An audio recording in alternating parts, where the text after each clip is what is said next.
வணக்கம்மா. இன்றைக்கி நம்ம முருகனோட அலங்காரத்தை தான் பார்க்க போகிறோம். ரொம்ப நாள் ஆச்சுங்க வீடியோ பேசி, டைம் அந்த அளவுக்கு இல்லை, அதனால பேசலை. முருகன்கிட்ட ஒரு வேண்டுதல் வச்சுருக்காங்க. ஒருத்தர் ஒரு குறைய சொல்லிட்டு நம்மகிட்ட போயிருக்காங்க, ஒரு கஷ்டத்தை சொல்லிட்டு. அதை நினச்சி இன்றைக்கி முருகனுக்கு பூஜை பண்ணி அலங்காரம் பண்ணுறாங்க. அவங்க எந்த குறையும் இல்லாமல் அவங்க நாட்டை போல் எல்லா மக்களையும் போல் அவங்க நல்லா இருக்கணுங்க. அதை நினச்சி தான் இன்றைக்கி முருகனுக்கு அபிஷேகமும் அபிஷேகம் பண்ணதை காமிக்கலைங்கம்மா. எந்த குறையும் இல்லாமல் எல்லா மக்களும் நல்லா இருக்கணும். அதுபோல் அவங்களும் அவங்க கஷ்டத்தை சொல்லியிருக்கிறாங்க நம்ம கோயிலில், அவங்களும் நல்லா இருக்கணுங்க. நான் அவங்கக்கிட்ட சொல்லியிருக்கேங்க, இந்த முருகன் நல்லபடி காமிச்சிட்டாருன்னா நான் அடுத்த மாதம் பழனிக்கு போவேங்க, நீங்களும் வாங்கம்மா. அதுக்குள்ளே உங்களுக்கு ஒரு மாற்றம் தெரியும். நம்ம நம்பிக்கை தான் நம்மளை வழி நடத்தும். நம்ம இது நடக்குமான்னு நினைக்கிறதோட இது நடக்கும், நமக்கு நிறைவேற்றி கொடுப்பாங்க அப்படின்னு நம்ம நினச்சிட்டோம்னா கண்டிப்பாக நிறைவேற்றி கொடுப்பாங்க.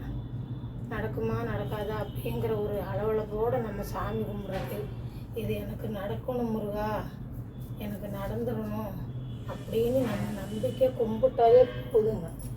நம்ம எப்போவுமே நம்ம மனசில் ஒரு அளவளப்போடு கும்பிடக்கூடாது. எந்த சாமியை கும்பிட்டாலும் நம்ம ஒரு வேண்டுதலே வைக்கிறோம்னாலும், இத்தனை நாளைக்குள்ளே எனக்கு நடக்கட்டும் சாமி, நான் உன்னை தேடி வரேன், உனக்கு நான் ஒரு அர்ச்சனை பண்ணுறேன் அப்படின்னு சொல்லி, இல்லை நம்ம அர்ச்சனை பண்ணலன்னா கூட ஒரு 5 பேருக்கு நம்ம அன்னதானம் கொடுத்தோம்னா அது ரொம்ப பெரிய பலனுங்க.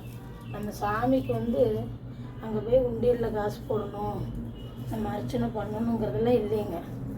ஒரு 5 பேருக்கு நம்ம அன்னதானம் கொடுத்தாலே நமக்கு அதோட பெரிய பலனுங்க.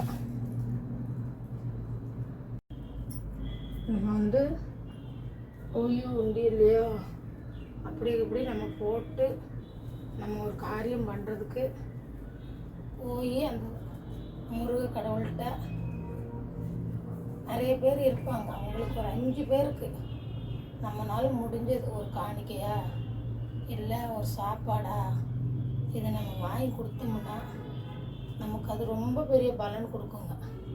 நம்ம தர்மம் பண்ணுறது தான் நம்ம குடும்பத்துக்கு நம்ம மக்களுக்கு நல்லது. தானத்திலே சிறந்த தானம் அன்னதானம்னு சொல்லுவாங்க. அதனால் அந்த அன்னதானம் நம்ம பண்ணுறதுனால நம்ம குடும்பத்துக்கும் நம்மளை சேர்ந்தவங்களுக்கும் அது ரொம்ப நல்லதுங்கம்மா. இன்றைக்கி அவங்க சொன்னதுனால அவங்களும் நாட்டு மக்களை போல் நாடு நல்லா இருக்கிற மாதிரி அவங்க வீடும் நல்லா இருக்கணும், அவங்களும் நினச்ச காரியம் அவங்களுக்கும் நடக்கணும். யாருக்கும் அந்த முருகன் எந்த கஷ்டத்தையும் கொடுக்கக்கூடாது. அவரை நம்பி நம்ம கும்பிட்றோம், நமக்கு அவர் நல்லது பண்ணணும். அது மாதிரி நம்மளும் அவர் மேலே நம்பிக்கை வைக்கணும். இது நடந்துருமா முருகா, எனக்கு நடக்காதா அப்படின்னு நினைக்கிறதோட எனக்கு நடக்கும் முருகா, நீ நடத்தி கொடுக்கணும் அப்படின்னு நம்ம நினைக்கணுங்க. அதான் நமக்கும் நல்லது, நம்ம குழந்தை குட்டிகளுக்கும் நல்லது. அதே மாதிரி தாங்க யார் என்ன சொன்னாலும் சரி, நான் அவங்களுக்கு சொல்கிறது அதுதாங்க. நம்ம நம்பிக்கை வச்சு கும்பிடுவோம், நமக்கு நல்லது நடக்கும் அப்படின்னு நினச்சி தாங்க நம்ம கும்பிடணும். ஒவ்வொருத்தர் என்ன நினைப்பாங்க அப்படின்னா, நமக்காகவே நம்ம செய்கிறதுக்கு நேரம் இல்லையே, நம்ம ஏன் ஒருத்தர் சொல்லி அவங்களுக்காக நம்ம கும்பிடணுமா அப்படிங்கிற ஒரு நினைப்பு ஒரு சில பேருக்கு இருக்குங்க. ஏன் எங்கள் இடத்துக்குள்ளே இருக்குது. அதனால் யார் நம்ம இடத்துல நம்ம சன்னதி வச்சுருக்கோம், இல்லை நம்ம நல்லா சாமி கும்பிட்றோம், நம்மக்கிட்ட ஒருத்தர் குறைய சொல்கிறாங்க அப்படின்னா அவங்க மனசுக்குள்ள வர்ற மாதிரி, உங்களுக்கு நல்லது தான் நடக்குமா, நீங்கள் நம்பி கொடுங்க, நல்லதே நடக்கும், அந்த கடவுள் நல்லது தான் பண்ணுவார் அப்படின்னு சொல்லி தாங்க நம்ம ஒரு ஆறுதல் சொல்லணும். நம்ம அதையெல்லாம் விட்டுட்டு நம்ம ஏன் அவங்களுக்காக நினைக்கிறோம் அப்படின்னு இல்லாமல் இது வரைக்கும் சரி எத்தனையோ பேர் எத்தனையோ கஷ்டத்தை சொல்லிட்டு வந்திருக்கிறாங்க. நானும் அதுக்கு கண்டிப்பாக உங்களுக்கு நல்லது நடக்கும், அந்த ஆண்டவன் நல்லது தான் பண்ணுவான் அப்படின்னு தான் சொல்லியிருக்காங்க. அதேமாரி சில பேர் சொல்லுவாங்க, நீ அப்படி எல்லாருக்காகவே நினச்சி தான் நீ இன்னும் கஷ்டத்துலேயே இருக்கிறேன்னு சொல்லி நான் அப்பவும் சொல்லுவாங்க. அப்படி இல்லைங்க, நம்ம நேரம் சரியில்லை, நம்ம கஷ்டத்தில் இருக்கிறோம். அதில் ஒருத்தர் நம்ம குறை சொல்கிறதால நமக்கு அதில் எந்த பயனும் இல்லைங்க. அது இன்னும் கஷ்டம்தான். அது நம்ம ஒருத்தர் பாருங்க பூவே உழுகுது. நம்ம யாருக்காகவும் எதுக்காகவும் நினைக்காம நம்மளை நாடி வர்றவங்கள அவங்களுக்கு நல்லது நடக்கும்னு நினச்சிட்டோம் அப்படின்னா நம்ம குழந்தை குட்டிக்கு நம்ம நினச்சி கும்பிட வேண்டியதே இல்லைங்க. நம்ம குழந்தை குட்டிக்கு அது நல்லதாக அமைஞ்சிடும். அதனால் யாருக்கு எந்த ஒரு இதுவும் நினைக்க வேண்டாங்கம்மா. அவங்களுக்கும் நல்லா இருக்கணும், நம்ம பிள்ளை குட்டி நல்லா இருக்கணும்னு மட்டும்தான் நம்ம நினைக்கணும், தவிர வேறு எதையுமே நம்ம நினைக்கவே கூடாதுங்க. ஒருத்தருக்கு நல்லதுன்னு நினச்சாலே நம்ம குடும்பம் நல்லாயிருக்கும். அந்த ஒரு நினைப்புல தான் இன்னும் வரைக்கும் நான் என்னோட இதில் 4 பேருக்கு சொல்கிறது அதுதான்.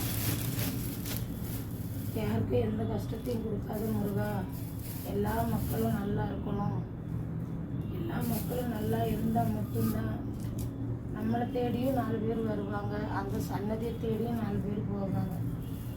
அதனால் யாருக்கும் எந்த கஷ்டத்தையும் முருகன் கொடுக்கக்கூடாது. அதே மாதிரி அந்த குடும்பமும் 4 பேர் மாதிரி நல்லா இருக்கணும், அவங்களும் முன்னுக்கு வரணும்,